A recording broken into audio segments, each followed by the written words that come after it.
ខ្យល់ហើយខ្យល់បកល្វើយបកមកចំហើយចាំបេះដូងកំព្រា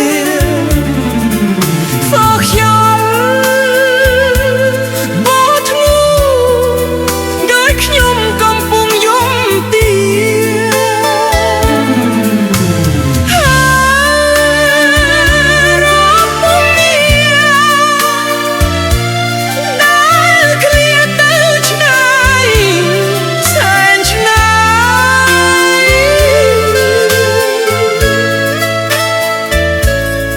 រស់កណ្ដាលខ្យល់ត្រជាក់ដុលឆ្អឹងថាអ្នកមានដឹងថាខ្ញុំនឹកអ្នកប៉ុណ្ណាធ្លាប់មានភា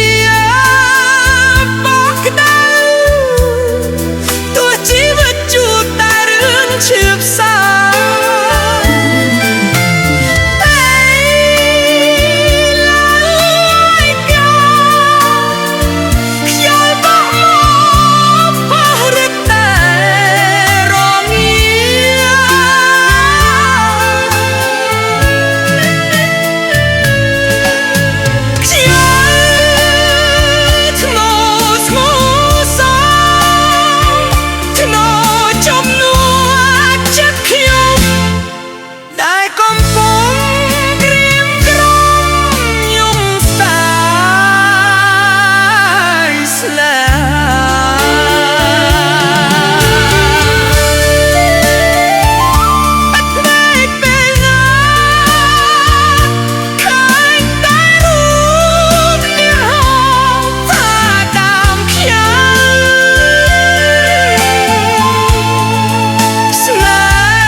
ខ្យល់យំខ្ញុំយំតាមខ្ញុំចិត្តនៃខ្វាយខលលួយតាមមើលរូបជីវ៉ា